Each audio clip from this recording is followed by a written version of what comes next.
Hello, my name is Peter Greenlaw. For the last 19 years, I've had the incredible privilege and honor to work with some of the greatest minds in medicine, oncology, genetics, molecular biology, and nutraceutical chemistry. And what they taught me was the world we're living in today is being dominated by the chemicals in the water, the air, the food, the herbicides, the pesticides.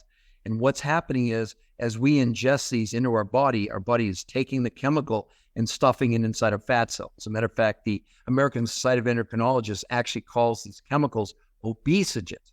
And they say that they're altering our hormones and forcing our body to store these chemicals in fat cells in order to protect us from the chemicals. Because the immune system cannot handle herbicides and pesticides and flame retardant and all the other chemicals that we're faced with today. So what did they conclude? They said, okay, here is the problem. Here's why 80% of Americans are overweight and 42% of those people are obese. Because every diet out there is not working on the problem. They're working on the symptom. So what do? They reduce your calories.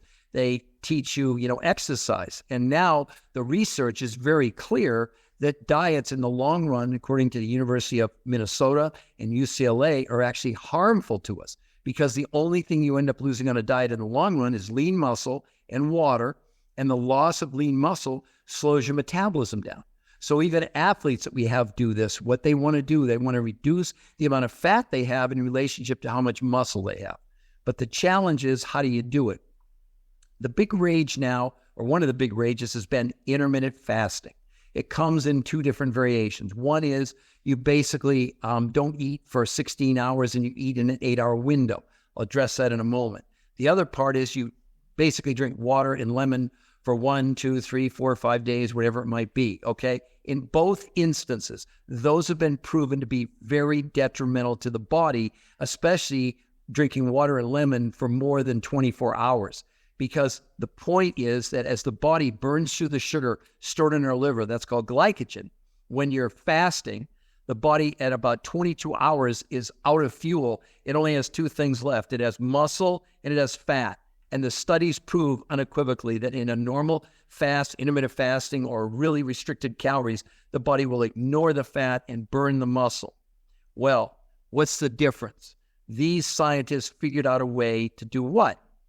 To allow us to be able to detoxify when we're awake. You see, because last night when you went to sleep, you detoxified. Why? Because you suspended your digestive tract. That's why, for example, eating really late at night is a really bad idea.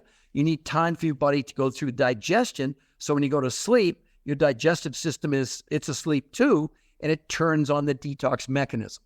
So the key is you must basically suspend the digestive tract in order to turn on the detox mechanism. Well, that's where intermittent nutritional fasting was discovered and brought forth. And its basic principle is this. It's based on very low calories, but massive amounts of nutrition.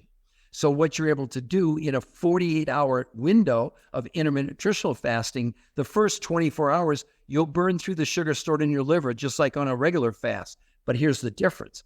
At that 22-hour mark, when your body only has muscle and fat to burn, in peer-reviewed clinical studies, they've proven that the body in intermittent nutritional fasting ignores the muscle, burns the fat, releases the toxins, and people literally shrink away. Because of this, you don't just lose pounds, you lose inches. Look, I've worked with professional athletes, and I'll see them sometimes drop their body fat percentage in just a couple weeks from maybe 12% to 6% or 8%. It's crazy, but that's what happens. Most people on this, and I know this will sound crazy, they really do safely lose as much weight in 4 days as in 6 to 8 weeks of any traditional diet, nutrition, or exercise program. And this is backed up by 5 peer-reviewed clinical studies. So this is not hype, this is not a feel-good story. This is absolutely hard science. And I always say science has no emotions. It just is. So the main reason that we're doing this, why we created intermittent nutritional fasting in the first place, was for you to gain more information about potentially what you could do to maximize your quality of life potential, to get your weight under control forever. Because the cool thing about intermittent nutritional fasting is it's something you can do for the rest of your life. And you don't do 48 hours every week just in the beginning. And we teach you all this, et cetera. So in intermittent fasting, if you do it for more than 22 hours, you're actually doing harm to your body. With intermittent nutritional fasting, which has been proven, it's actually the big benefit comes in the second 24 hours where you're burning the fat and not the muscle. So I hope this has been helpful, and I wish you nothing but success.